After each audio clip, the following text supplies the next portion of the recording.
설명은 별로 필요가 없을 것 같아요. 다만 제가 석정일 목사님 이렇게 배우면서 너무 저희 교회 오시길 너무 잘한 것 같다. 그래서 가정교회에서도 일을 또 큰 일을 하시기도 하고 또 강의도 하시고 이렇게 또 저희 교회하고 그렇게 멀지 않는 마포에 교회가 있어서 참 이렇게 석정일 목사님 모시게 된 것을 하나님의 뜻이라고 생각하고, 그동안 저희 교회도 아무것도 하지 못하다가 이제 코로나 끝나면서 저희 교회가 이제 새롭게 다시 출발되어 가고 있는 시점에 하나님이 우리 교회에 우리 석정일 목사님을 보내주셨습니다. 얼마나 감사한지 모릅니다. 오늘 우리 석정일 목사님을 소개하면서 우리 강사님 나오셔서 여러분이 드린 예물을 위해서 기도해 주시고 오늘 말씀을 증거해 주실 텐데 큰 은혜가 되시기 바라고, 나오실 때 우리 할렐루야로 우리 함께 모시겠습니다. 할렐루야.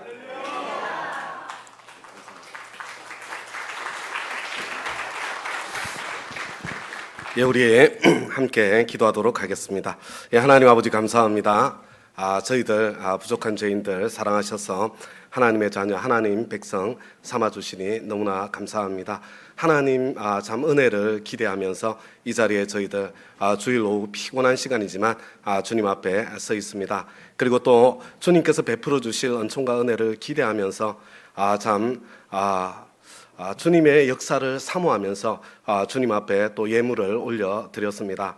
우리 기대대로, 우리 기도대로 전능하신 하나님께서 우리 소원대로 아버지 하나님 만나주시고 축복해 주시는 그런 은혜와 은총이 넘치게 하여 주옵소서. 이 예물에 담은 기도의 제목마다 전능하신 하나님의 얼굴을 보여주시기를 간절히 구하고 소원합니다. 은도 내 것이고 금도 내 것이라고 주님께서 말씀하셨사오니 하나님께서 넘치게 풍성하게 아버지 하나님 채워주셔서 참 베풀고 나누고, 그리고 또 하나님 나라를 위해서 부요할 수 있도록, 부족함이 없도록 하나님께서 참 갚아주시기를 주님 앞에 간절히 구합니다. 무엇보다도 이 부흥회 기간 동안에 정말 하나님께서 예비하신 그 말씀의 은혜가 풍성하게 넘칠 수 있도록 도와주시고, 지난 60년 동안 하나님께서 함께 해주셨는데 앞으로 60년 그리고 주님 다시 오시는 날까지 우리 영도교회가 주님의 소원을 풀어드리는, 주님 마음을 시원케 해드리는 그런 소중한 교회로 든든히 서갈 수 있도록 하나님께서 역사하시고 축복해 주옵소서. 주님께 감사드리며 예수님 이름으로 기도드리나이다. 아멘, 아멘. 우리 영도교회 60주년 우리 맞이하신 것 축하드립니다. 이렇게 복되고 귀한 자리에 저처럼 부족한 사람이 말씀으로 섬길 수 있어서 너무나 감사하고 영광스럽게 그렇게 생각합니다. 여러분들 저를 보니까 어떤 생각이 드세요? 우리 목사님께서 동생을 데리고 오셨구나 그런 느낌 혹시 들지 않으십니까? 제가 가까이 와서 이렇게 이전에도 그랬지만 오늘 장 영도교회 와서 정말 형님과 함께 있는 것 같은 그런 편안함을 느껴서 너무나 행복합니다. 우리 목사님께서 우리 영도교회에 40년을 섬기셨다는 이야기를 들었습니다.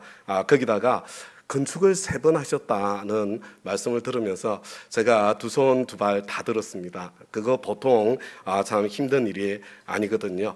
하나님께서 너무나 귀한 목사님을 만나게 하셨구나 이런 생각도 들고요. 그리고 또 건축 3번 하시면서 우리 영도교회 우리 가족 여러분들의 희생과 헌신도 얼마나 많이 담겨 있겠습니까? 여러분들도 존경합니다. 하나님께서 이 아름다운 예배의 전을 통해서 이 지역의 영혼을 구원하고 제자를 세우고 정말 참 천국에 갈 수 없는 사람들, 영도교회 때문에 참 천국에 가게 되는 그런 놀라운 축복의 통로로 지금까지 써오셨고 앞으로도 아름답게 쓰실 것이라고 그렇게 믿습니다. 그렇게 축복합니다. 제가 혹시나 누가 되지 않을까 참 염려하는 마음이 들기도 하지만, 그렇지만 실패가 없으신 하나님께서 저를 이 자리에 불러주셨으니 저를 통해서 여러분들에게 꼭 하시고 싶은 말씀 하실 거라고 것으로 그렇게 믿습니다. 저는 미국에서 18년 사역하다가 2017년에 한국으로 귀국해서 마포에 있는 다운교회를 지금 7년째 섬기고 있습니다. 제가 처음으로 담임 목사로 섬겼던 교회가 캘리포니아 산호세에 있는 시온 영락교회라는 교회입니다. 우리 찬양대 이름이 시온이어서 그래서 더 반가웠습니다. 제가 2009년도에 시온영락교회 담임 목사로 부임을 하게 되었는데, 당시 시온영락교회는 창립 24주년을 맞이했고, 그리고 장년 30여 명, 그리고 청소년 10여 명, 그리고 저희 네 가족까지 합쳐서 50명 정도 출석하는 교회였습니다. 50대와 60대가 주축이었고요. 어린아이는 한 명도 없는 그런 교회였습니다. 그때 5개 목장으로 이렇게 가정교회로 전환을 해서 제가 8년 동안 심호하게 되었습니다. 그 8년 동안에 5개 목장이 17개의 목장으로, 그리고 또 50명 모이던 성도들이 150명 남짓 이렇게 모이는 교회로 성장했습니다. 그리고 그 기간에 무려 80명에 가까운 사람들이 예수님을 구주와 주님으로 영접하고 세례를 받았습니다. 여러분들 생각에는 그게 별일 아닌 것처럼 이렇게 생각하실 수 있는데요. 여러분, 이민교회의 그 현실 상황 속에서 보면 그것은 거의 기적에 가까운 그런 일이라고 할 수 있습니다. 그 이후에 저는 이제 홀어머니께서 급속도로 건강이 악화가 되셔서 제가 한국으로 귀국하지 않을 수 없는 그런 상황 속에 한국행을 결정하게 되었고, 마포 다운교회 2대 담임 목사로 부임하게 되었습니다.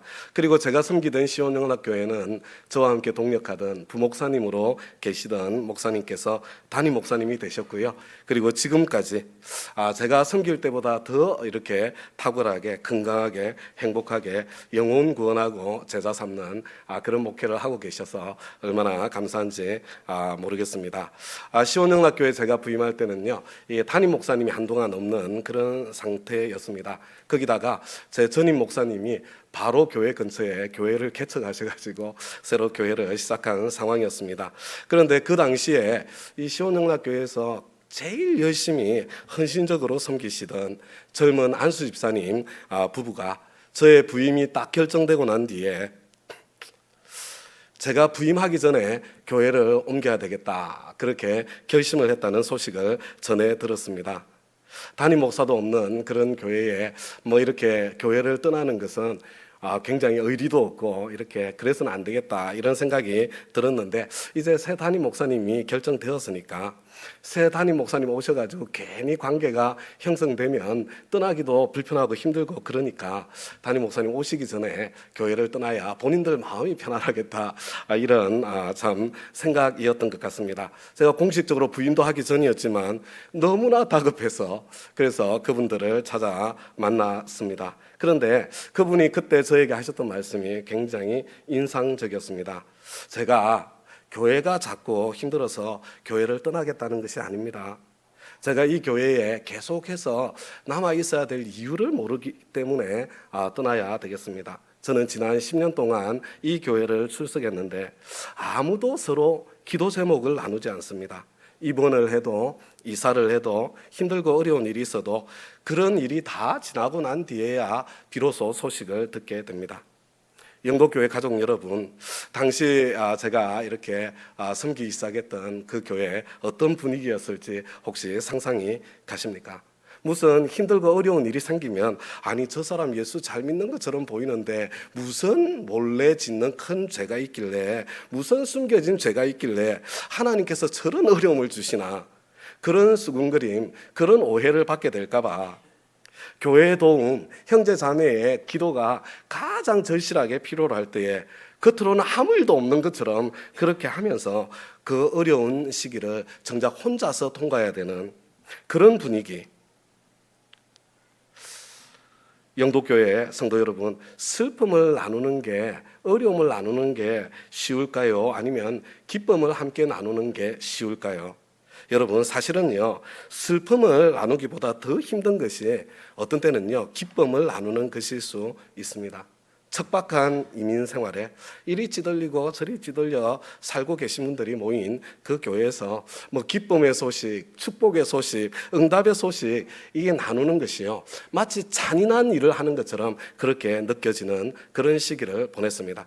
그러나 그런 상황 속에 있는 교회에서 가정교회로 전환해서 영혼 구원하여 제자 삼는 주님의 소원에 집중하면서 하나님께서 세상 끝날까지 내가 너희와 항상 함께 있겠다 약속하신 약속대로 정말 영혼 구원하고 제자 삼는 거기에 집중을 하니까 하나님께서 기적과 표적을 베풀어 주기 시작하셨습니다.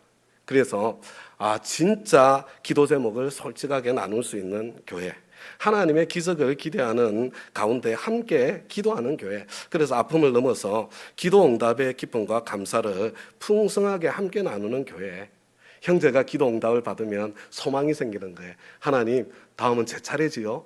그런 마음으로 함께 기뻐해주는 그런 교회로 바뀌게 되었습니다. 과거에는 교회 방문자가 있어도 어차피 다음 주에 안 나올 게 틀림이 없는데 그거 뭐 인사하고 붙잡았으면 뭐하나 거들떠 보지도 않던 그런 교회였는데 이제 이렇게 가정교회를 해나가면서 새로운 사람을 만나게 되면 그냥 너도 나도 달려가서 잘 오셨어요. 행복해지실 거예요. 더 행복해지실 겁니다. 참 그렇게 인사를 나누는 모습, 이런 일이 일어난다는 것 정말 멋진 일 아닙니까? 목장은 솔직하고 진솔한 나눔이 있을 때에 그때 진가를 발휘하게 되고 그때 영혼 구원하고 제자 삼는 그런 능력도 나타나고 또 하나님의 위로와 기적과 축복의 통로도 열리게 되는 것입니다. 그리고 솔직하고 진솔한 나눔을 할 수 있으려면 부족함과 가난과 고난과 실패가 얼마나 큰 축복인지 그것을 볼 줄 알아야 합니다. 영도교회 성도님 여러분들도 목장을 통해서 이미 이와 같은 그런 축복을 경험하고 누리고 계시겠지만 이번 집회를 통해서 그 축복이 더욱더 풍성해지기를, 제가 경험했던 것보다 더 풍성한 은혜가 이곳에 가득 넘치게 되기를 우리 주님의 이름으로 축원합니다. 저는요 30대 부목사 시절에 몇 년 동안 노부모님 사역을 전담해서 맡아서 섬겼습니다. 여러분 30대 젊은 목사가 노부모님 사역을 한다는 거 어울리지도 않잖아요. 그리고 젊은 목사에게는 전혀 뭐 인기도 없는 그런 사역이었지만 사실 제가 장로님들한테 좀 빗보여 가지고 제가 그 사역을 맡게 되었거든요. 그런데 사실 저에게는 그 기간이 너무나 큰 축복의 시간이 되었습니다. 사실 우리 노부모님들이 의리가 있지 않으십니까?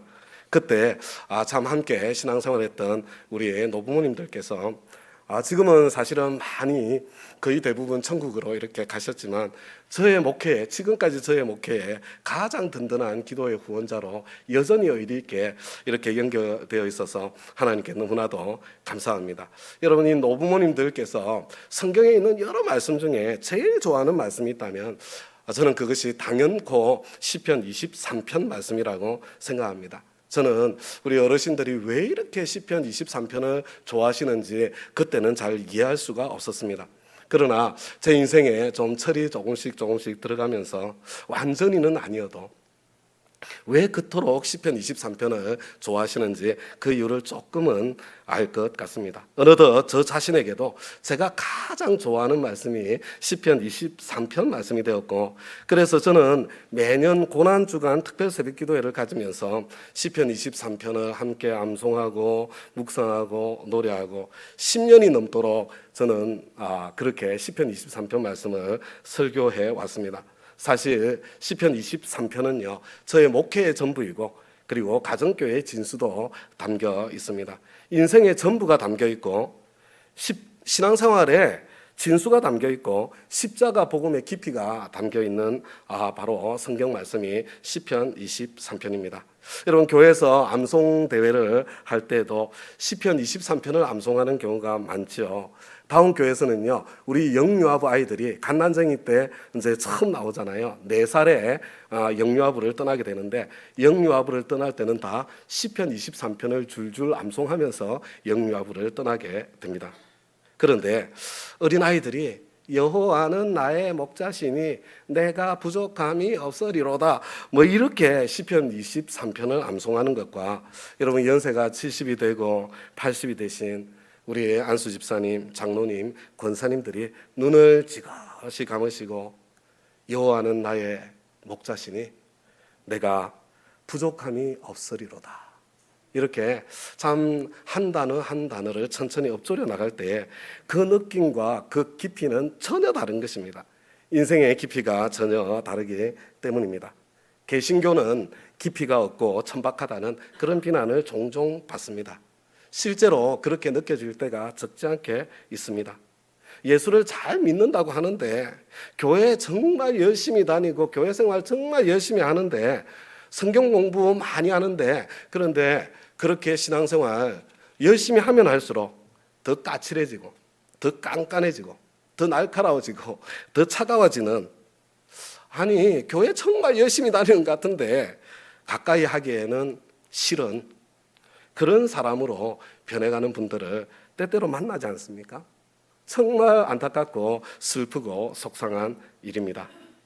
저와 여러분의 신앙은 세월이 가면 갈수록 예수님 더 닮은 다윗을 더 닮은 그냥 세월이 가면 갈수록 더 가까이에 가고 싶은 더 좋아지는 점점 더 깊어진 깊이가 느껴지는 그런 저와 여러분의 신앙생활이 되어지기를 이미 그렇게 그 길을 가고 계시지만 다시 한번 우리 주님의 이름으로 축원합니다.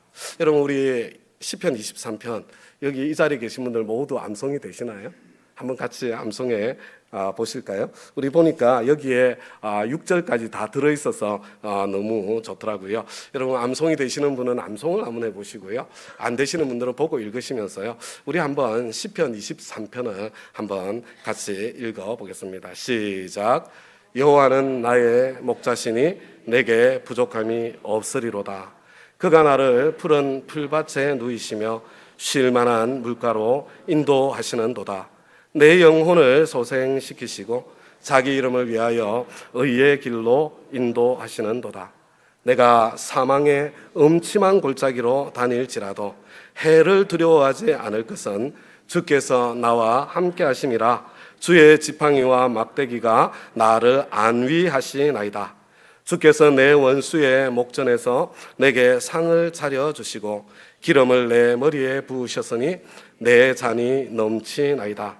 내 평생의 선하심과 인자하심이 반드시 나를 따르리니 내가 여호와의 집에 영원히 살리로다. 이런 시편 23편의 그 느낌이 막 가슴에 이렇게 와닿으시나요? 영도교회 성도 여러분, 시편 23편은 다윗의 노래입니다. 그리고 저와 여러분의 노래입니다. 1절이 이렇게 되어 있습니다. 여호와는 나의 목자시니 내가 부족함이 없으리로다. 여러분 부족하다는 그런 단어가 나오죠. 여러분 부족하다는 것은 가난을 의미하는 것입니다. 여러분 부족함이 없다고 이렇게 참 고백하고 있는데 그 배경에는 정말로 부족함이 짙게 깔려 있다는 것을 느끼게 됩니다. 여러분 시편 23편 1절은 부족한 자의 노래입니다. 여러분 가난한 자의 고백입니다. 부족을 깊이 경험한 사람, 가난을 깊이 경험한 사람은 이 1절 말씀을 읽을 때 느낌이 깊이가 완전히 달라집니다. 여호와는 나의 목자시니 내가 부족함이 없으리로다. 여러분 이스라엘의 가장 위대했던 왕, 가장 존경받던 왕, 가장 강력했던 왕 다윗은 실상은 가장 가난했던 부족한 삶을 가장 깊이 통과했던 그런 왕입니다. 여러분 다윗은 태어날 때부터 막내로 태어났습니다. 지금이야 막내가 귀염을 독차지할 때가 많지만 여러분 다윗의 시대는 그렇지 않았습니다. 아무런 기득권이 없었던 삶. 그래서 다른 형들은 다 하나님의 사람 사무엘을 만나고 있을 때조차도 혼자 외롭게 들판에서 양떼를 지키고 있어야 했던 그런 삶입니다. 저와 여러분도 한번 생각해 보세요. 저와 여러분의 인생에 기득권이 주어졌던 그런 삶이었다면 여러분 예수님 기대고 의지하는 그런 삶을 정말 지금도 살고 있을까요? 저 자신도 제가 만약 기득권이 주어진 그런 삶을 살았다면 영원을 바라보며 내가 목사의 길에까지서는 이런 엄청난 축복이 임할 수 있었을까 그런 생각을 하게 됩니다. 저는 대학교 1학년 때 예수님을 구주와 주님으로 영접했습니다. 저 예수 믿기 전에요. 저는 예수 믿는 사람 너무 싫어했어요. 저는 고등학교 때 불교 학생회 활동을 하던 사람입니다. 제가 반야신경도 지금도 외우라고 그러면 줄줄 외울 수 있을 것 같습니다. 그런데 제가 예수를 믿게 되었는데, 그런데 어떻게 제가 그렇게 나중에 예수 믿고 난 뒤에 내가 왜 그렇게 참 예수 믿는 사람들 이렇게까지 싫어했나 제가 생각을 해보니까요. 제가 초등학교 6학년 때 그때 이제 뭐 제가 다니던 시골 학교에 예수 믿는 사람 거의 없었어요. 그런데 친구 중에 하나가 자꾸 저를 교회를 데리고 가려고 하는 거예요. 총동원 전도주의였나 봐요. 그래서 제가 싫다, 안 간다. 왜 자꾸 귀찮게 하노? 제가 경상도거든요. 그랬더니 얘가 자꾸 이렇게 하다가 제가 안 간다고 그러니까요. 딱 저를 쳐다보고 정색을 하고 이야기를 하더라고요.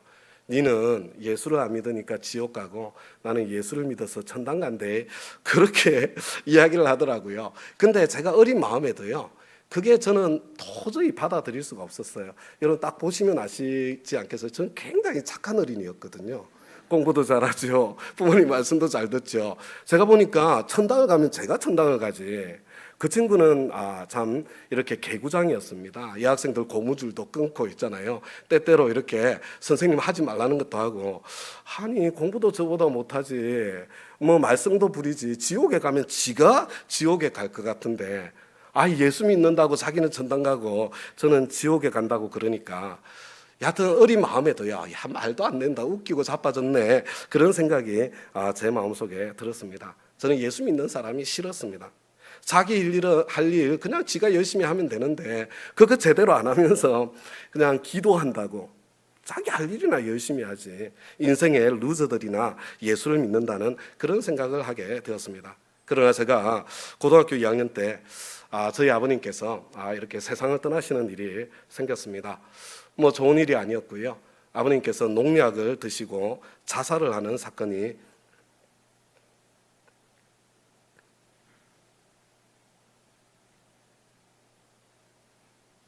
일어나게 되었습니다. 그 사건 때문에 제 인생이 완전히 뒤바뀌게 되었습니다. 사실은 그 전에 아버지께서 어머니를 뭐 이렇게 두들겨 패는 일 굉장히 많았고요. 그거 말리다가 저도 아버지에게 두들겨 맞기도 많이 맞았습니다. 그런데 그런 상황 속에서 사실 아버지가 돌아가시고 난 뒤에요, 제 마음속에는 그냥 슬픔이나 아픔 같은 게 전혀 없었어요. 전혀. 그래, 차라리 잘 돌아가셨다. 나는 아버지 없는 게 차라리 나한테 낫다. 나는 아버지 없이도 얼마든지 나는 잘 살 수 있다. 저는 그렇게 생각을 했습니다. 그런데 아버님께서 그렇게 참 뭐 좋지 않은 일로 세상을 떠나시고 나니까요, 그냥 집안이 하루아침에 그냥 풍비박산이 나고 콩가루 집안이 되는데요, 아버지가 없는 그런 삶을 산다는 것이 얼마나 힘들고 어려운지 그것을 알게 되었습니다. 그런데 아버지께서 돌아가시고 난 뒤에 비로소 저희 어머님이 알코올 중독 상태에 있다는 것을 또 알게 되었습니다. 아버지께서 돌아가신 후에 반년 만에 어머니께서 갑자기 입원을 하시게 되었는데 급성 췌장염의 알코올 중독 상태였습니다. 부산의 한독병원이라는 꽤 괜찮은 병원에서 참 치료를 시작했는데 치료가 불가능하다는 그런 참 결론이 나왔고요. 그래서 그냥 집에 모시고 가서 그냥 드시고 싶은 거나 드시고 그냥 세상 떠나시게 하라는 그런 소식을 들었습니다. 그렇지만 우리 외가 참 가족들이 그저 피가 물보다 진한 거예요. 절대로 안 된다. 어떻게 병원 하나에서 그런 이야기한다고 산 사람을 퇴원시키냐. 그래서 부산에서 제일 큰 병원이면서 기독교 병원인 복음병원으로 저희 어머님을 옮기게 되었습니다. 그런데요, 그 병원에서 물론 처음에 입원했을 때 치료가 불가능하다고 그랬어요. 그렇지만 산 사람 그냥 보낼 수 없으니까 며칠 치료해보자 그랬습니다. 그런데 저희 어머니께서 한 달 만에 참 완치가 되는 그런 일이 일어나게 되었고요. 그것 때문에 저희 누님과 동생이 예수님을 만나게 되었습니다. 그렇지만 저는 예수를 믿을 수 없었습니다. 기적같이 병이 낫는 일이 있다고 뭐 꼭 교회 다니는 사람한테만 일어나는 일 아니잖아요. 그것 때문에 꼭 뭐 하나님이 계시다 그렇게 말할 수는 없는 거 아닙니까? 그런데 저희 어머니께서 회복되셔서 건강을 되찾으시면서 다시 술을 드시기 시작하셨습니다. 저는요, 그리고 이제 뭐 알코올 중독자와 이제 함께 보내는 그런 시간을 제가 보내게 되는데요. 근데 그때 중독자와 함께 사는 인생이 얼마나 고달프고 힘든지 그것을 알게 되었습니다. 그리고 저희 아버지께서도 그냥 어머니를 두들겨 패신 게 아니라 중독자와 사는 것이 너무나 힘들어서 저희 어머니께서 술만 드시면 그냥 이렇게 농약 사발 따라 놓고 나 이거 마시고 죽을란다. 이 왼수야. 그죠? 그냥 술만 드시면 그런 일이 생기니까 저희 아버지께서 때로 농약 사발 뺏어서 쏟아붓기도 하고 때리기도 하고 뭐 온갖 것을 다 해보셨지만 아마 그날은 언제 참다가 못 참아서 그냥 그 농약 사발 뺏어서 그냥 당신이 홧김에 마셔버리고 세상을 떠나시게 된 것입니다. 사실 뭐 이런 과정 이렇게 뭐 제대로 알고 보기 전에는요, 참 저는 내 인생 내 주먹 믿고 살아야지 뭐 이렇게 생각하는 그런 사람이었는데 정말 그와 같은 일들이 제 인생에 찾아오면서요, 제가 나중에 이제 뭐 이렇게 그 기독교 모임 친구 따라 이렇게 한번 가게 되거든요. 그런데 거기에서 복음 전해 듣고 사실 복음의 내용 하나도 제 마음에 들어오지 않았습니다. 그런데 그때 딱 제 마음속에 들었던 생각 하나가, 야, 믿자야 본전이지 내 인생이 여기서 뭐가 더 나빠질 게 있겠어. 거기다가 제가 착하다고 그랬잖아요. 저는 이게 거절을 잘 못해요, 거절을. 그래서 야, 저분이 저렇게 열심히 나한테 복음을 설명했는데 싫어요, 이 말을 할 수가 없어가지고 제가 믿자야 본전으로 저는 예수님을 구주와 주님으로 영접하게 되었습니다. 여러분, 제 인생이 가장 부족한 시기, 제 인생이 가장 가난했던 시기, 바로 그때 예수님께서 그 부족함을 통해서 저를 찾아와 주시고 저를 만나 주신 것입니다. 여러분, 그 이후에 우리 명절 때마다요, 우리는 그냥 모이면 늘 울었습니다. 늘. 왜냐하면 처음에는요, 그냥 아버님 그렇게 세상 떠나시고 나니까 그냥 뭐 삼촌 뭐 그다음에 할머니 어머니 사이에, 저희 할머니 입장에서 보면 저희 어머님이 아주 이게 뭐 그죠, 아들 잡아먹은 년이잖아요. 그냥 뭐 거기다가 아버님 세상 떠나시면서 뭐 작은 뭐 얼마 되지도 않지만 상속에 그런 문제가 있었는데 처음에는 그것 때문에 울고불고 명절 때마다. 그리고 세월이 가면서 예수님 이렇게 만나고 난 뒤에는요, 야, 예수님 때문에 지옥 같은 우리 집이 이렇게 천국으로 바뀔 수 있구나, 내 인생이 이렇게까지 달라질 수 있구나. 저는 제 인생에는 행복이라는 것은 찾아올 수 없다고 생각했는데 나에게도 이런 행복을 경험하고 느끼고 누릴 수 있는 거구나. 이것들을 경험하면서 우리 가족들이 늘 이렇게 울기를, 명절 때마다 울기를 반복했던 기억이 납니다. 십자가의 능력은 정말 놀랍고도 신비합니다. 가장 아프고 슬픈 그 부족함을 통해서 구원의 문을 하나님께서 열어 젖혀 주시고 그것을 가장 큰 축복으로 감사로 바꾸어주는 그 능력이 십자가 안에 담겨 있습니다. 이 자리에 계신 우리 영도교회 가족 여러분, 여러분들은 어떤 부족함을 통해서 예수님을 만나게 되셨습니까? 너무 구원받은 그날 너무 오래되셔가지고 혹시 그 구원의 첫사랑, 그 감격 혹시 다 잊어버리지는 않으셨습니까? 그 구원의 감격, 그 첫사랑의 감격을 회복하시는 60주년 감사 부흥회가 되시기를 바랍니다. 오늘 저녁에는요, 좀 가족들끼리 그 구원의 감정, 아빠는 말이야 이렇게 예수님을 만나서 서로 그 구원의 감정을 나누시면서 하나님께서 베풀어 주신 은총을 다시 되새기는 그런 저녁이 되시기를 우리 주님의 이름으로 부탁을 드립니다. 영도교회 성도 여러분, 다윗의 생애는 정말 놀랍게도 골리앗을 이긴 바로 그 순간, 가장 큰 성공을 거둔 바로 그 순간부터 비극이 깊어지기 시작합니다. 10년이 넘는 생사의 기로에 선 도피 생활이 시작됩니다. 절대 권력의 칼날 앞에서 도망자로 사는 인생, 자기를 도와주었다는 한 가지 이유 때문에 86명의 제사장 가족이 그냥 몰살을 당하는 그런 인생, 자기 자신의 존재 때문에 가족의 생명과 안전이 위협을 받아서 그래서 가족을 타국으로 피신시킬 수밖에 없었던 그런 인생, 국내에서는 더 이상 도망할 곳을 찾을 수가 없어서 원수의 땅, 골리앗의 땅으로 그 나라로 망명할 수밖에 없었던 인생. 이게 다윗의 인생이에요. 부족함의 인생입니다. 다윗은 결혼 생활이 평탄하지 못했습니다. 정상적인 가정 생활을 하지 못했습니다. 자기를 죽이려는 그런 계획으로 사위를 삼겠다고 제안을 한 것입니다. 사울 왕이. 불행한 결혼의 과정입니다. 가정 생활이 불행하니까 밧세바와의 건전하지 못한 관계도 따라옵니다.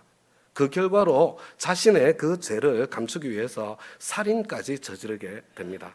여러분, 이 과정에서 다윗의 엄마가 다른 자식들, 여러분, 우리 자식들 아무것도 모르는 것 같아도 실상은 다 느낌으로 다 알아요. 저와 여러분의 자녀들이 모르는 것 같아도 아버지의 위선과 거짓을 너무나 잘 알고 있습니다. 그래서 목사님의 자녀들, 장로님의 자녀들, 선생님의 자녀들 빗나가는 경우가 많습니다. 강대상에서의 모습, 교회에서의 모습, 강단에서의 모습과 집에서의 모습이 너무 다르니까 그것 때문에 빗나가게 되잖아요. 아버지의 죄악은 그대로 자식들 안에서 반복되게 되어 있습니다. 자식들은 보고 배우는 겁니다. 여러분, 다윗의 큰아들 암논이 엄마가 다른 여동생 다말을 성폭행하지 않습니까? 다윗은 이 사건을 목격하면서요, 아마 자신의 죄가 생각났을 거예요. 자신의 모습을 보았을 것입니다. 그래서 한마디도 말을 못해요. 아무 조치도 못합니다. 다말의 친오빠 압살롬은 여동생 다말을 그 억울함을 풀어주지 못하는 아버지에 대한 그 실망, 그것 때문에 직접 원수를 갖기 위해서 선택을 합니다. 그래서 이복형 암논을 죽여버립니다. 가족의 비극은 그것으로 끝나지 않습니다. 압살롬은 아버지에게 반역하며 아버지의 왕권을 빼앗기 위해서 진격해 들어옵니다. 저와 여러분 가운데 다윗과 같은 인생을 만약에 겪는 사람이 있다면, 다윗이 겪었던 것 중에 한 가지라도 겪는 그런 만약에 과정을 통과한다면 과연 저와 여러분이 생명을 부지할 수 있을까? 정말 스스로 목숨을 끊는 것으로 인생을 마감하게 되지는 않을까? 다윗의 생애는 한마디로 부족함, 모자람, 텅 빔, 가난, 바로 그 자체였습니다. 여호와는 나의 목자시니 내가 부족함이 없으리로다. 부족한 자의 노래, 가난한 자의 노래입니다. 다윗과 같은 그런 인생을 산 사람도 위대한 하나님의 사람으로 바꾸고 변화시킬 수 있는 능력이 우리 십자가 안에 담겨 있는 것입니다. 예수님께서 산상수훈의 말씀을 선포하실 때 여러분 입을 열어서 가장 먼저 선포하신 말씀, 마태복음에서는 뭐라고 그래요? 심령이 가난한 자는 복이 있나니 천국이 저희 것임이라. 누가복음에서는 가난한 자는 복이 있나니 천국이 저희 것이며. 여러분, 가난, 모자람, 부족함, 여러분 바로 천국이 임할 공간입니다. 여러분, 하나님께서 들어오실 공간이에요. 모자람이 많으면 많을수록, 가난이 깊으면 깊을수록 여러분 하나님께서 내 인생에 들어오실 공간이 점점 커지는 것입니다. 그래서 예수님께서 말씀하신 가난은 그냥 빠듯한 정도의 가난이 아니라 여러분 극빈의 가난, 바로 절망의 가난을 뜻하는 것입니다. 영도교회 성도 여러분, 누가 가난한 사람일까요? 아무도 모릅니다.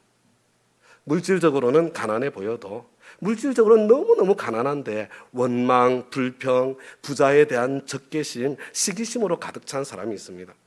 여러분, 이 사람은 심령이 가난한 사람이 아니에요. 돈이 많아도 정신적으로는 가난한 사람이 있습니다. 그러나 돈은 없는데 욕망으로 가득 찬 사람, 원한으로 가득 찬 사람, 시기심으로 가득 찬 사람, 여러분 가난한 사람이 아니에요. 신앙생활의 출발점이 가난입니다. 여러분, 가난에서 출발합니다. 성경은 왜 그리스도인을 양에 비유했을까요? 여러분, 호주나 뉴질랜드나 미국의 양에게는 목자가 필요 없습니다.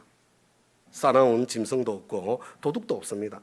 그냥 넉넉한 푸른 풀밭에 그냥 내버려 두어도 풀 뜯어먹고 살 수 있습니다.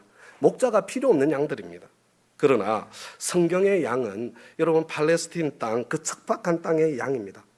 풀 한 폭이 없는 사막에, 그 광야에 모래바람이 이는 곳에서 초장을 찾아 목자가 양을 이끌고 있는, 여러분 바로 그곳의 양입니다. 황량한 사막의 양입니다. 절대적으로 목자가 필요합니다. 다윗은 자기 인생에 무엇이 되었든지, 골리앗을 죽였든지 왕이 되었든지, 다윗의 생애를 전체적으로 살펴보면 다윗의 인생은 텅 빈 인생이었습니다. 그렇지만 다윗은 자기의 그 빈 곳을 하나님으로 가득 채웠기 때문에, 여호와는 나의 목자시니 내가 부족함이 없으리로다. 여러분, 어느 시대 어느 장소에서나 영적으로 살기 원하는 사람들은 스스로 자신을 가난하게 만들었습니다. 거룩한 가난입니다. 하나님으로 더 많이 채워지도록 나를 비우는 것입니다. 지금 이 풍족하고 넉넉하여 부족함이 없는 이 시대에 신앙생활의 기쁨, 신앙생활의 능력을 잃어버린 분들이 계시다면 금식을 하시든지, 좀 선교지를 한번 방문하시든지, 나 혼자만의 특별 새벽 기도회를 갔든지, 여러분 무엇을 시도하시든지, 여러분 스스로를 가난하게 만들려는 그 노력이 절실하게 필요한 때에, 여러분 가난을 회복하지 않으면 신앙의 기쁨을 회복할 수 없습니다. 저는 음악이 잘 안 되는 목사입니다. 그렇지만 악기에는요 원리가 두 가지가 있습니다. 비움과 긴장입니다. 여러분 비워진 공명통이 있어야 되지요. 그리고 기타 줄이 적당하게 팽팽하게 조여져 있어야 합니다. 적당한 긴장이 있어야 아름다운 소리가 나게 되고, 그리고 비워진 공명통이 있어야 공명되어 아름답게 소리가 울려 퍼지는 것입니다. 우리는 전능하셔서 천지를 창조신 창조주 하나님을 믿습니다. 그런데 이 하나님의 창조는 인간의 창조와 다릅니다. 여러분, 인간의 창조는 무엇인가를 가지고, 나무를 가지고 책상을 만들고 의자를 만드는 창조입니다. 그러나 하나님의 창조는 무에서, 아무것도 없는 자리에서 빛이 있으라, 그죠? 엑스 니힐로. 여러분, 무에서의 창조, 이게 기독교의 핵심 진리입니다. 하나님께서는 무로부터 세상을 창조하셨다. 그러므로 당신이 무가 되지 않는 이상 하나님은 당신에게서 아무것도 만들 수 없다. 종교개혁자 마틴 루터가 그렇게 말했습니다. 하나님께서는 무에서 모든 만물을 창조하셨다. 그래서 하나님께서는 당신이 쓰시고자 하는 사람을 먼저 무로 만드신다. 그리고 그 무에서 위대한 당신의 작품을 창조해 내신다. 여러분, 하나님께서는 바울을 다소로 보내서 철저하게 잊혀진 자로 먼저 무로 만드시고 난 뒤에 세계 선교를 위한 위대한 종으로 써주셨습니다. 하나님께서는 요셉을 보디발의 집에서, 그리고 감옥에서 철저하게 잊혀진 자로 무로 만드신 후에 애굽의 총리로 온 세상을 구원하는 통로로 써주셨습니다.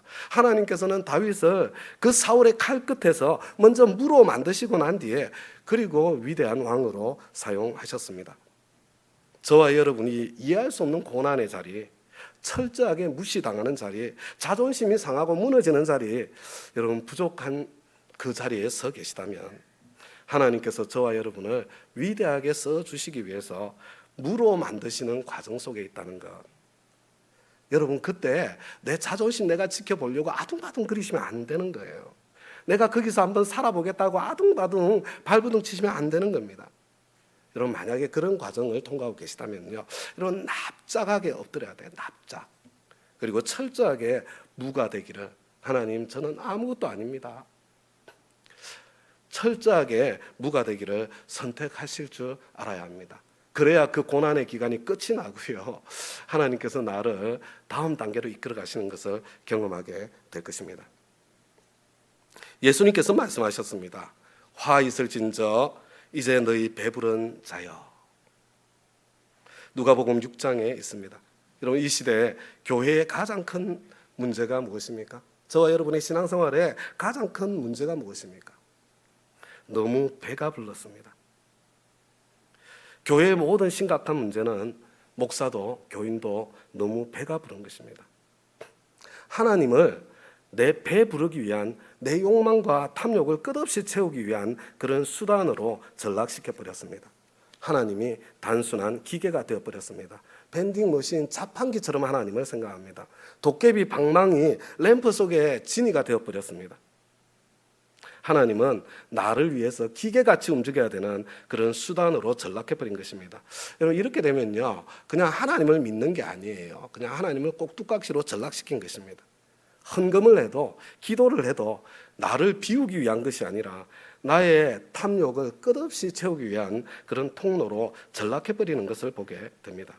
하나님께서 나의 욕망을 끝없이 채워주지 않으시면, 하나님 앞에 내 뜻이 관철되지 않으면 하나님을 미워하고 하나님을 버리고 맙니다.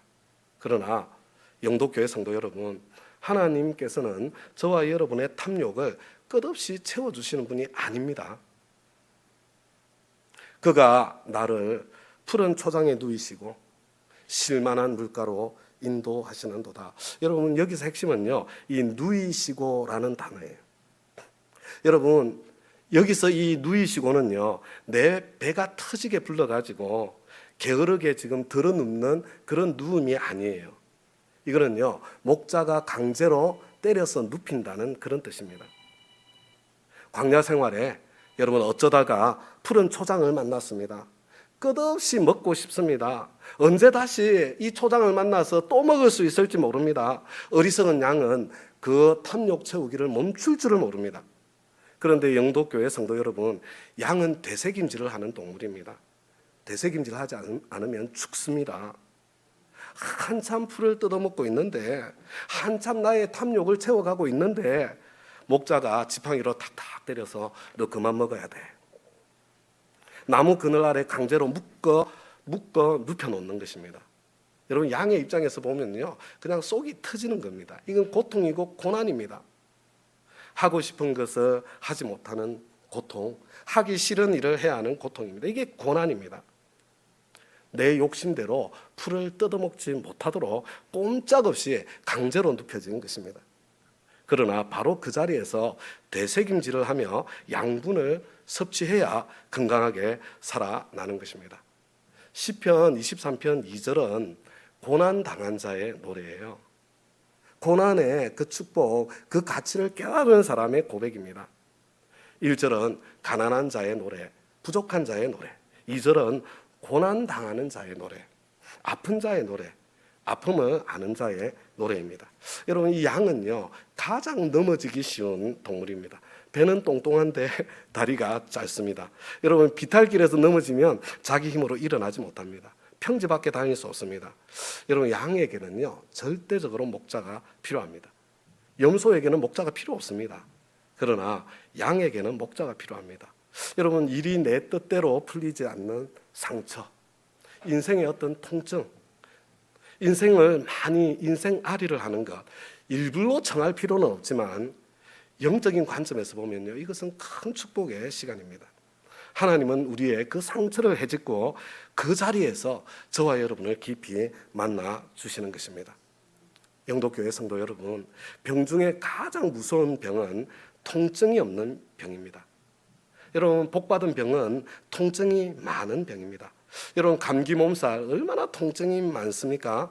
그런데 이 독일의 어떤 대학교의 연구 결과요, 잔병 치레를 자주 하는 사람은 절대로 암에 걸리지 않는답니다.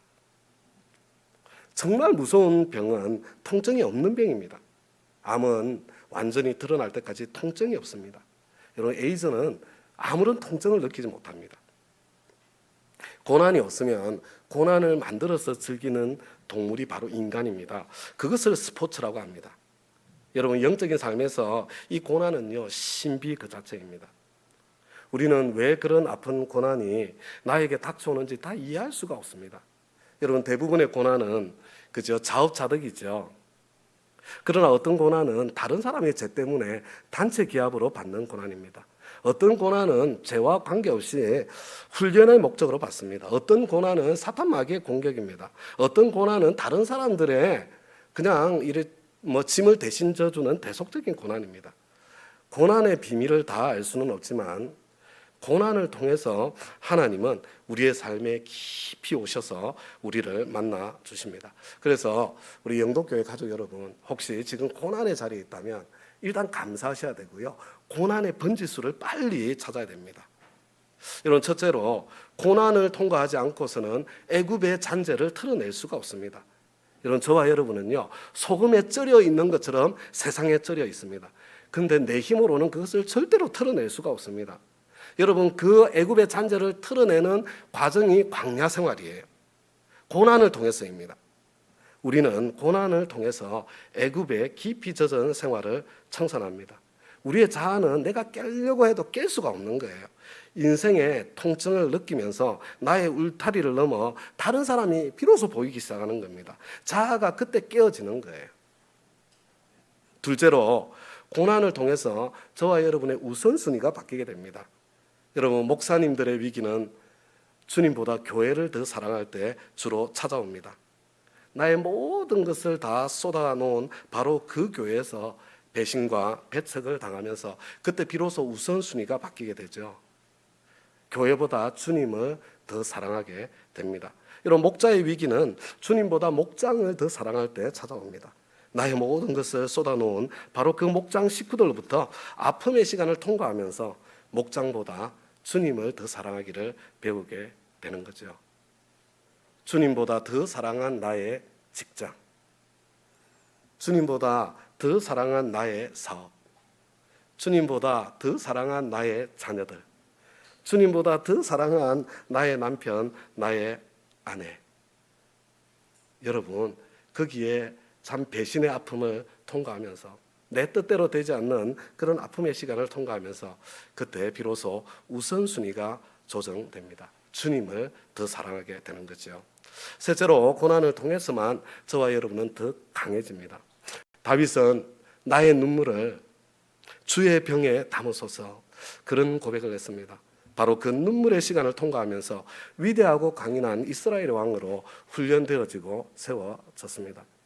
요셉은 노예로 팔려 보디발의 집에서 모든 재정을 관리하면서 이집트 총리로 재무 관리를 훈련했고, 감옥에 던져져서 그 모든 죄수를 관리하면서 인사 관리를 그곳에서 훈련했습니다. 고난 중에. 그리고 하나님께서 이집트 총리로 나중에 써주신 거예요. 그 과정을 통해서 강해진 겁니다. 여러분, 금붕어는 야생 상태에서 키우면 10,000개의 알을 낳는답니다. 그러나 어항에서 키우면 3,000개밖에 낳지 않습니다.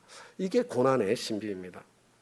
나비가 번데기의 껍질을 찢고 나와 하늘을 납니다. 그런데 그 꼬치를 막 찢어보려고 그냥 나오는데 막 용을 쓰고 힘을 주니까 그 연약한 날개 어깨로 몸부림치면서 꼬치를 찢으니까 불쌍하다고 그 꼬치를 가위로 한번 잘라 주시면, 그러면 이 나비는 하늘을 날지 못하고 죽고 마는 것입니다.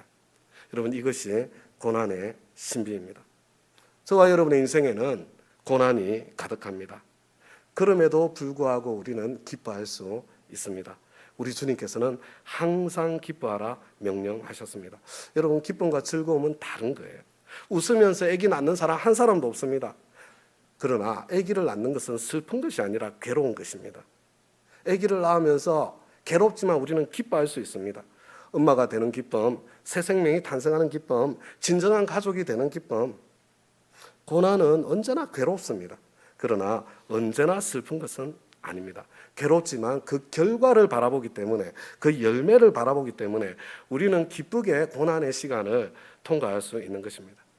영도교회 가족 여러분, 지금 어떤 고난의 자리에 서 계십니까? 지금 무엇이 내 뜻대로 되지 않아서 지금 가슴 아리를 하고 계십니까? 여러분, 이 고난의 시간을 허비해서는 안 됩니다. 이 고난의 시기를 불평 원망으로 낭비해서는 안 되는 것입니다. 되새김질하는 시간이 되어야 합니다. 애굽의 잔재를 뜯어내는 시간이 되어야 합니다. 나의 우선순위를 조정하는 기회로 삼아야 합니다. 내가 하나님 나라 열매 맺을 만한 강인한 제자로 나 자신을 훈련시키는 그런 통로로, 여러분, 세상을 이기고 비상하는 제자로 성장하는 기회로 삼아야 됩니다. 형제들아, 너희가 여러 가지 시험을 만나거든 온전히 기쁨으로 여겨라. 금덩어리를 주운 것처럼 기뻐하여라. 횡재한 줄 알아라. 이는 이로 말미암아 너희로 온전하고 구비하여 조금도 부족함이 없이 하려 함이라. 야고보서 1장 2절과 3절의 말씀입니다. 그가 나를 눕히는 곳이, 내 뜻대로 일이 풀리지 않는 그 고난의 자리가, 내 욕망이 막히는 그 고난의 자리가, 그 자리가 푸른 초장이요 쉴만한 물가로구나.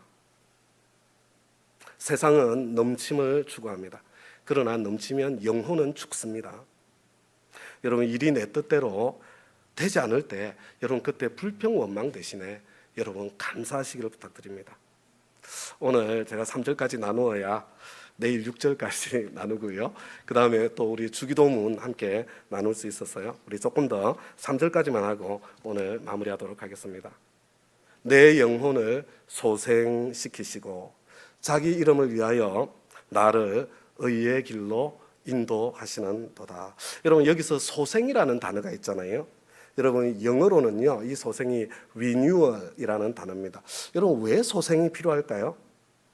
여러분, 더러워졌기 때문입니다. 낡아졌기 때문입니다. 여러분, 이 3절은 죄인의 노래입니다. 1절은 가난한 자의 노래, 부족한 자의 노래, 2절은 고난당하는 자의 노래, 아픔을 통과한 사람의 노래입니다. 여러분, 3절은 죄인의 노래예요. 여러분, 죄인이 올려드리는 찬송입니다. 동물 중에 제일 더러운 동물이 무엇일까요? 우리는 흔히 돼지가 들어올 것이다 생각하는데요. 제가 어릴 때 돼지를 많이 키웠거든요. 저희 집에서. 여러분, 돼지는요 한 배에서 15마리, 20마리가 나와도 자기가 처음 물었던 그 젖꼭지만 끝까지 여러분 그 젖꼭지만 사용해요. 엄마 젖을. 여러분, 돼지만큼 깨끗한 동물이 없습니다. 여러분, 제일 더러운 동물은 양입니다. 흰 양털은 누군가가 깨끗이 씻어 놓은 것입니다. 여러분, 제일 더러운 동물이 양이에요. 여러분, 혹시 머리 일주일 안 감아 보신 적 있어요? 머리 일주일. 그러면 기름이 번들번들하지 않습니까? 그런데 양은요 털은 길지요. 사막에 물이 어디 있습니까? 씻을 물은 없지요. 거기다가 모래바람은 불지요. 거기다가 양털은 희기 때문에 여러분 더럽기를 말로 다 할 수 없습니다. 제일 더러운 동물이 양입니다. 그리고 그보다 더 더러운 것이 인간입니다. 동물은 그렇게 악한 동물이 없습니다. 단지 자기의 생존을 위해서 약육강식을 벌이는 것입니다. 인간 세계에 존재하는 악과 같은 악은 동물 세계에는 존재하지 않습니다. 재미로 죽이고 탐욕으로 죽이고 원한으로 죽이는 경우 없습니다. 서구인들이 식인종을 미개인이라고 부르는데 한 식인종이 그런 말을 했다고 합니다. 아니, 우리는 먹기 위해서 먹을 만큼만 죽이는데 당신들은 먹지도 않을 것을 왜 그렇게 많이 죽입니까? 여러분, 어느 쪽이 야만이에요? 다윗처럼 사악한 인간이 없습니다. 이미 여러 아내가 있었습니다. 그런데 남의 아내를 빼앗았습니다. 자신과 생사를 같이 했고 자신을 위해서 목숨을 걸고 싸우고 있는 동지의 아내를 빼앗았습니다. 그리고는 자기의 죄를 숨기기 위해서 지능적으로 교활하게 사악하게 살인을 저지릅니다. 그리고 자신의 계략에 요압까지 공범으로 끌어들입니다. 여러분, 이것이 인간의 진짜 모습입니다. 너무나 악한 존재가 인간입니다. 빌 하이베우스 목사님이 이런 제목의 책을 썼지요. 아무도 보는 사람이 없을 때 당신은 누구인가?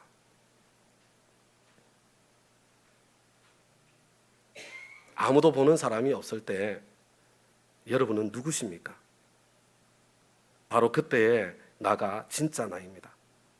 아무도 보는 사람이 없을 때, 내가 아무런 뒷감당도 할 필요가 없을 때, 아무도 나에게 책임을 묻지 않을 때, 누구에게도 들키지 않을 수 있을 때, 내가 아무것도 잃을 것이 없을 때, 그때 나는 누구인가?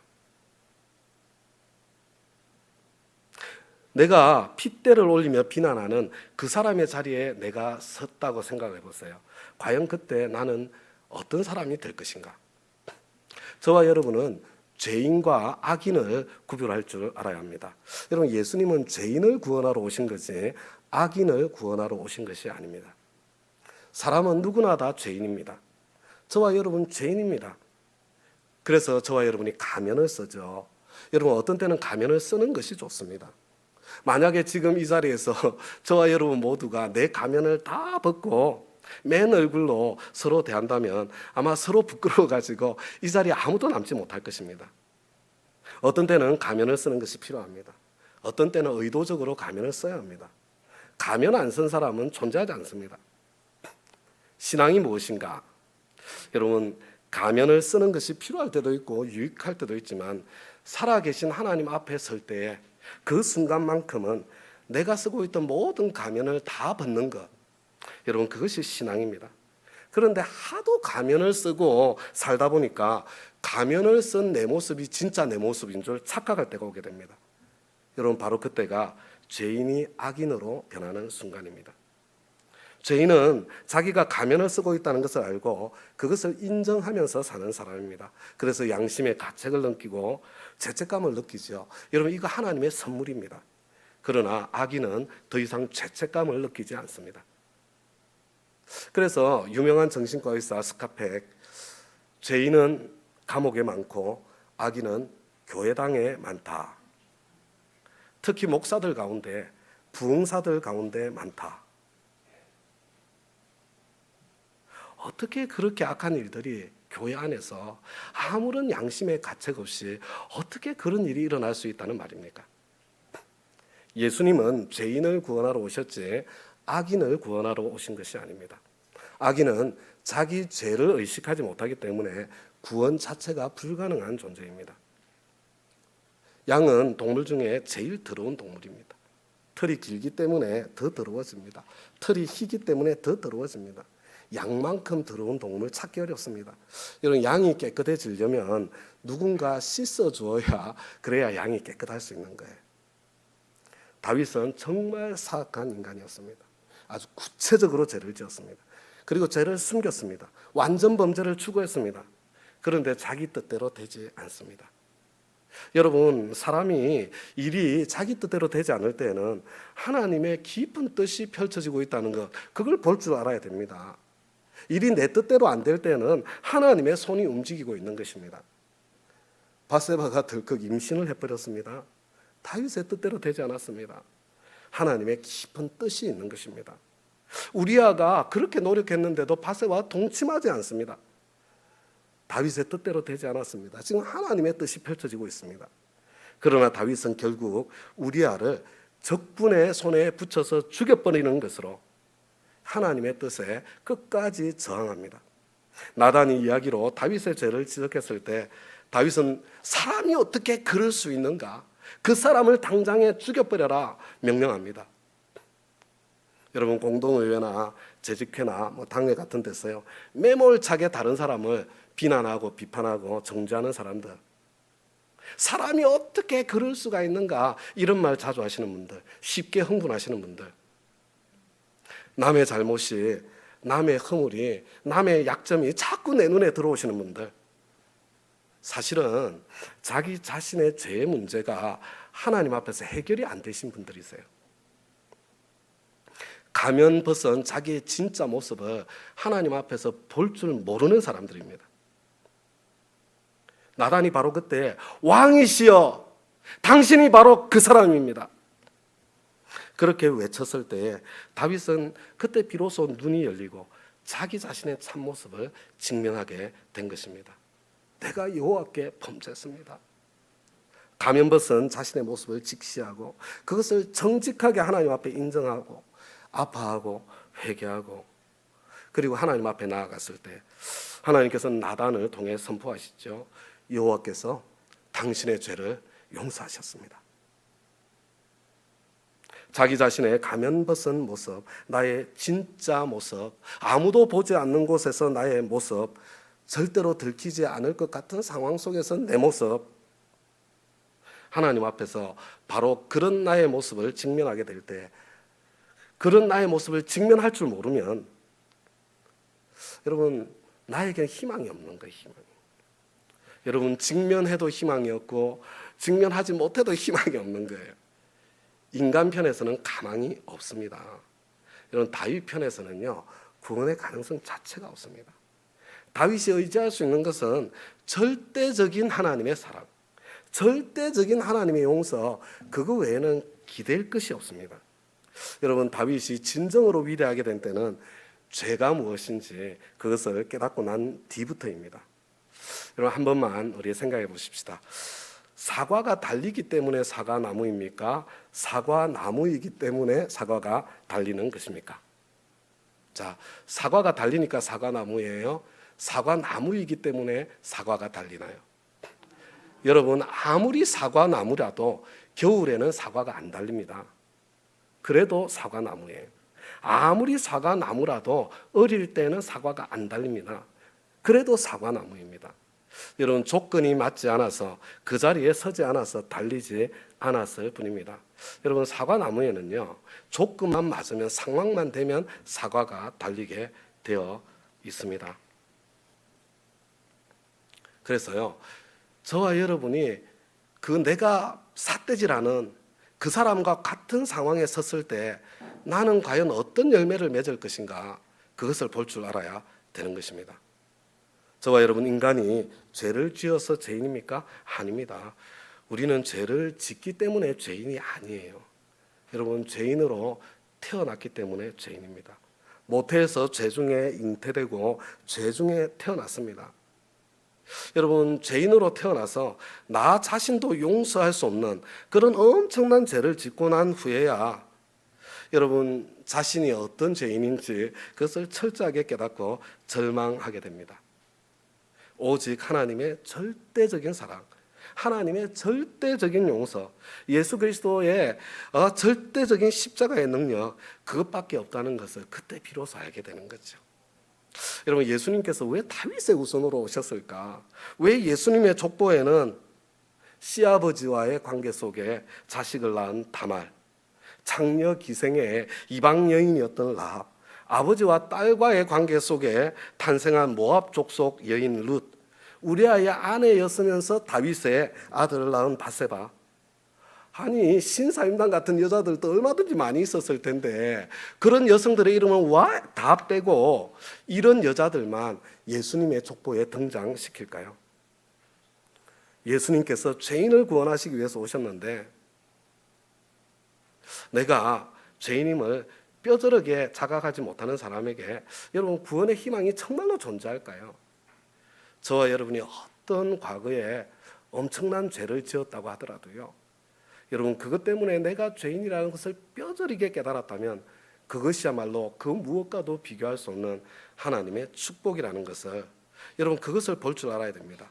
그래서 위대한 성자 어거스틴은 자신의 고백록에서 여러분 이 어거스틴이 자신의 종교 이력의 최정점에 섰을 때 자신의 그 부끄러운 죄를 그 과거를 낱낱이 까발리고 고백하면서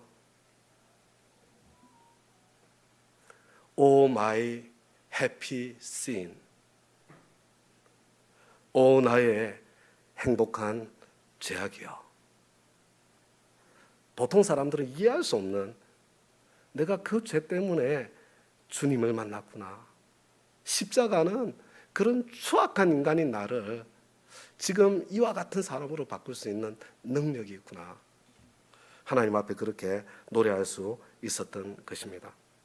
저와 여러분의 신앙생활에서 가장 슬픈 것은 지금 교회가 이토록 차갑고 싸나운 곳이 된 것은 여러분 예수 잘 믿으면 의인이 된다고 잘못 알고 있기 때문에 그렇습니다. 이것은 심각한 문제입니다. 여러분 예수 잘 믿으면 잘 믿을수록 의인이 되던가요? 여러분 진짜 예수를 잘 믿고 예수님께로 가까이 가면 갈수록 여러분 죄인이 되는 것입니다. 여러분 빛이신 하나님, 빛이신 예수님께로부터 멀리 있으면 멀리 있을수록 자기가 의인인 줄 압니다. 그러나 하나님께 가까이 가면 갈수록 여러분 자신의 죄를 보게 되는 것입니다.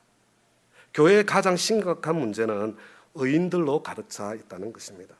하나님께로부터 멀리 있으면 멀리 있을수록 내 죄가 보이지 않습니다. 그러나 하나님께로 가까이 가면 가까이 갈수록 이전에는 죄로 보이지조차 않았던 것들이 내 마음에 스쳐 지나가는 생각 없이 내뱉던 한마디 말조차도 그것이 얼마나 엄청난 죄인지 그것을 깨닫게 되는 것입니다. 여러분 고린도전서는요 사도 바울이 가장 먼저 쓴 서신입니다. 그런데 이 고린도전서 15장에서 바울이 자기 자신을 향해서 내가 사도 중에 지극히 작은 자이나 이렇게 고백을 합니다. 나는 사도지만 그 중에서는 제일 작은 사도다. 이런 고백이죠. 그런데 이 사역의 중간점에 에베소서 3장에서는요.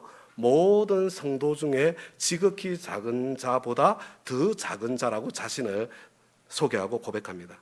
그런데 이제 하나님 앞에 설 날이 얼마 남지 않은 그 사역의 말년 노년기에 쓴 디모데 전서에서는 뭐라고 그래요? 내가 죄인 중에 괴순이라. 과거에는 내가 작기는 해도 그래도 사도는 되는 줄 알았는데, 과거에는 내가 부족해도 그래도 성도는 되는 줄 알았는데, 내가 하나님의 은총을 깊이 누리고 내가 하나님께 가까이 가서 나를 보니 나야말로 죄인 중에 죄인, 죄인의 괴수로구나.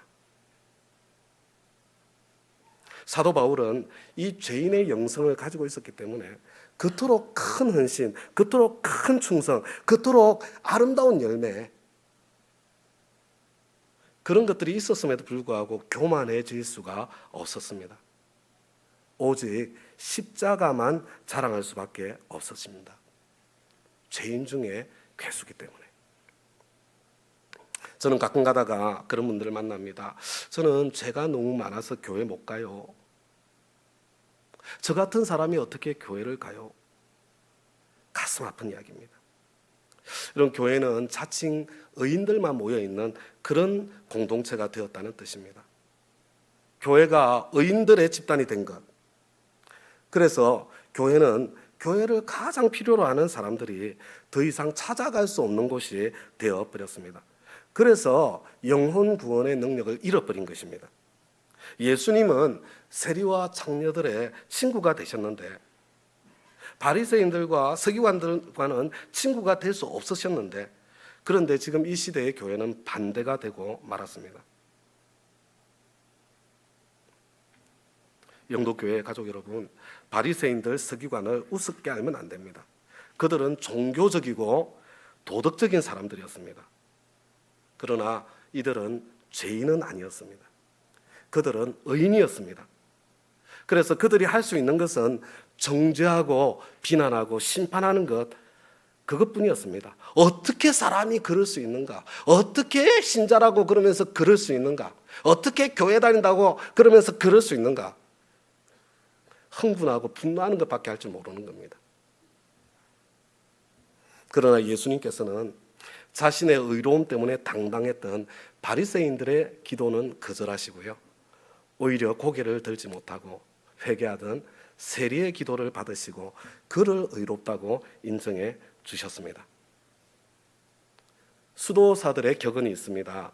자기의 죄를 기억하는 것이 겸손이요, 자신의 죽음을 기억하는 것이 경건이다. 저와 여러분은 어쩌다가 실수로 죄를 짓는 의인이 아니라 하나님의 은혜가 없으면 한순간에 무너지고 마는 죄인입니다. 하나님의 은혜 때문에 그나마 이 정도 지금 지키고 유지할 수 있는 거예요. 영도교회 성도 여러분, 우리는 집회를 통해서, 예배를 통해서 은혜를 받기를 원합니다. 그런데 뭐가 진짜 은혜예요? 여러분, 마음에 감동이 오는 거, 내 기분이 좋아지는 거, 여러분 만약에 그런 것을 은혜라고 생각하신다면 여러분 그냥 극장에 가세요. 여러분 극장에 가서 잘 만든 영화 한 편 보면요, 설교 10편 듣는 것보다 그런 감동, 그런 은혜 더 받을 수 있습니다. 땅에 축복을 받는 은혜, 여러분 만약에 그런 거 원하시면요, 여러분 대구 팔공산에 한번 가보세요. 은혜 중에 은혜는 바로 죄 용서의 은혜입니다. 나 자신도 용서할 수 없는, 생각만 해도 얼굴이 화끈거리는 그런 죄를 범하고, 그제서야 내가 얼마나 처절한 죄인인지, 절망할 수밖에 없는 그런 죄인이라는 것을 깨닫고 십자가의 절대적인 능력만 의지하고 이것밖에 안 되는 내가 용서받았다.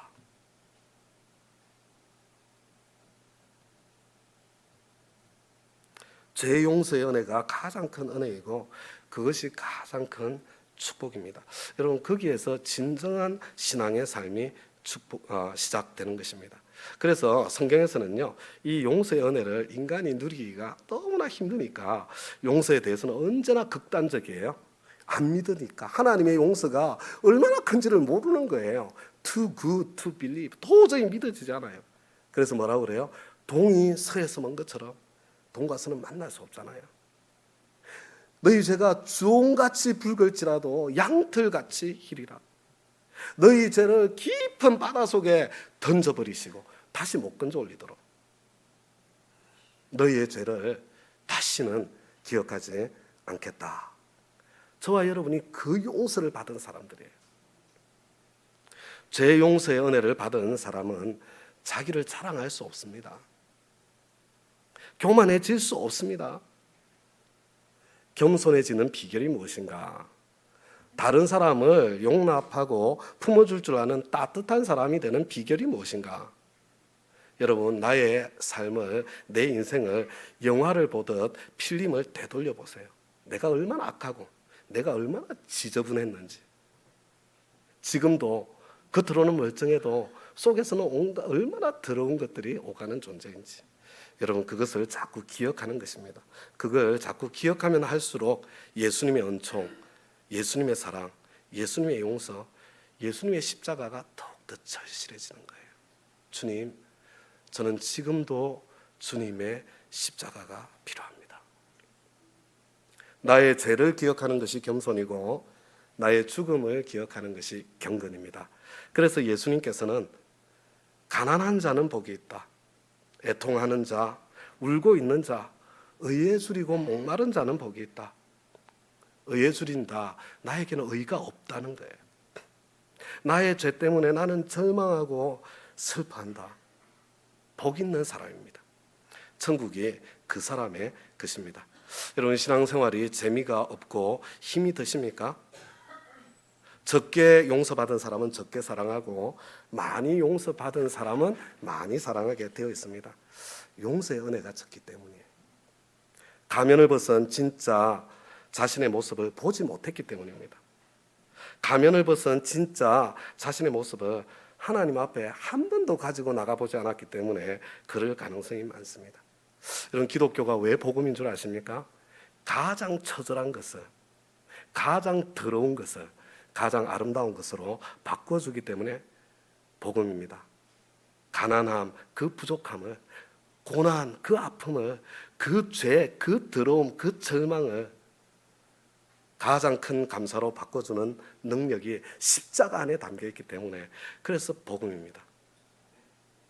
영도교회 성도 여러분, 무엇을 위해서 지금 이 자리에 앉아 계십니까? 무엇을 위해서 이 피곤한 주일 오후에 집에도 가지 않으시고 지금 이 자리에 앉아 계신가요? 은혜를 받기 원하십니까? 여러분, 땀 흘리지 않는 쾌락, 그게 마약이잖아요. 여러분, 회개가 없는 은혜는 마약입니다. 여러분, 회개가 없는 부흥은 암덩어리입니다. 그것은 은혜도 아니고 그것은 부흥도 아닙니다. 그런 교회는 숫자는 늘어날 수 있어도 영혼을 구원하고 제자를 세우는 일은 할 수가 없습니다. 이제 오늘 메시지를 마무리하겠습니다. 저와 여러분의 목장 어떻습니까? 목장에서는 무엇이 나누어지고 있습니까? 여러분, 가난과 부족이 나누어지고 있습니까? 아니면 부항과 넘침을 자랑하고 있습니까? 아픔이 나누어지고 있습니까? 아픔은 꼭꼭 숨기고 가면을 쓴 채 자랑질만 넘치고 있습니까? 제 용서의 기쁨 때문에 교만해질 수 없는 영혼들이 서로 용납하며 서로 품어주며 따뜻하게 기다려주는, 그게 십자가 보혈이 넘치는 거예요. 그런 기다림이 있습니까? 아니면 사람이 어떻게 그럴 수가 있어? 서로 비난하는 그런 정죄와 비난이 흐르고 있습니까? 가면을 쓰고 하는 목장입니까? 아니면 부족함과 고난과 용서받은 그 은혜가 나누어지는 진솔한 나눔이 있는 목장입니까? 제가 부임하기 직전에 교회를 떠나려고 했던 그 젊은 부부 있잖아요. 사실은 그분들이 섬기던 한 목장이 10개가 넘는 목장으로 분가를 했어요. 시온영락교회가 그렇게 80명 가까운 사람들이 세례를 받게 되는 통로가 되었습니다. 그런데 여러분 그 목장에 이 개성공단 사건이라는 사건이 있었습니다. 그런데 이 목자님은 정말 빈틈이 없는 반듯한 사람입니다. 거기다가 실리콘밸리의 IT 회사 엔지니어로 눈코 뜰 새 없이 바쁜 사람입니다. 그런데도요, 해외 출장을 가면 여러분 주말에는 꼭 돌아와서 목장을 섬기고 주일을 섬기고 그리고 다시 월요일에 해외 출장을 다시 나가는 여러분 그런 헌신된 분이십니다. 그런데 그랬다고 그 목장에 처음부터 열매가 맺힌 것이 아닙니다. 하루는요, 이 목자님 목녀님이 이제 집에서 목장 모임 준비를 하고 있는 거예요, 준비를. 그런데 이제 목장에 이제 형제 VIP가 오시기로 연락이 온 거예요. 그러니까 목자님이요, 내가 지금 이 형제가 오면 뭔가 대화거리가 있어야 부드럽게 분위기를 풀 텐데, 그러면서요, 내가 무슨 대화를 하면서 분위기를 풀어갈까? 그래서 이제 신문을 본 거예요. 형제가 오니까, 그렇죠?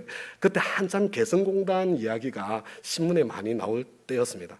그런데 목녀님이 막 한참 음식 준비를 하다 보니까 목자님이 청소는 안 하고 지금 막 신문을 보고 있거든요. 그래가지고 그걸 보고 하도 어이가 없어서 확 쏘아붙여서 그냥 다툼이 생긴 거예요. 그리고 그날따라 목자님도요, 그냥 그 상황 속에서 뚜껑이 열려버린 겁니다. 그래서 조금 있으면 목장 식구들이 오는데 목장을 앞두고 둘이 대판 싸우게 되었습니다. 그래서 홧김에요, 이 목자님께서 그래 목장 네가 잘해봐라 그러고는요 그냥 막 차를 몰고 확 집을 나가버린 거예요, 목장 모임 직전에. 그런데 차를 몰고 나가서 이 모퉁이를 돌아서 탁 나가는데 목장 식구 중에 한 분이 모퉁이를 돌아서 차로 들어오면서요 두 분의 시선이 딱 마주친 거예요, 눈이. 근데 그런 상황 속에서도 확 가버렸는데요, 계속 그 눈이 생각이 나니까 있을 수가 없는 거예요. 그래서 고민하다가 결국은 목장 모임이 진행되는 집으로 돌아오고 말았습니다. 그런데 그 상황 속에서 목장 제대로 인도할 수 있겠어요? 거기다가 목녀님은 목녀님대로 그냥 신경질이 나 있는 그런 상황이잖아요. 목장 모임을 도무지 인도할 수가 없는 겁니다. 그래서 조금 전에 있었던 그 사실을 있는 그대로 실토하고 말았습니다. 그러자 이 고백을 하고 나니까 갑자기 막 목장에서 막 활기가 막 생기기 시작하는데, 아이 목자님 그건 아무것도 아니에요 막 그러면서 저마다 자기 부부 사이에 있었던 그런 속상한 이야기, 오해들, 막 그런 갈등들을 나누기 시작하면서 목장 모임이 확 분위기가 바뀐 겁니다. 진솔한 나눔이 그것을 계기로 점점 더 풍성하게 일어나기 시작하게 되었고요. 그리고 그런 놀라운 목장의 영혼 구원과 분가의 역사가 일어나기 시작하고 나타나기 시작한 것입니다. 여러분, 우리 참 모든 것이요, 가면을 벗고 진솔한 나눔, 나의 부족함, 나의 가난, 나의 고난, 내 뜻대로 일이 되지 않는 것, 그리고 나의 참 부족하고 부끄러움, 그것이 축복인 줄 알고 그것을 나눌 수 있게 될 때 정말 주님을 필요로 하는, 교회를 필요로 하는 사람들에게 나에게 구원의 문이 열렸던 것처럼 구원의 문도 함께 열리게 된다는 것 잊지 마시기를 부탁드립니다. 우리 이 시간에요, 우리 몇 가지 합심해서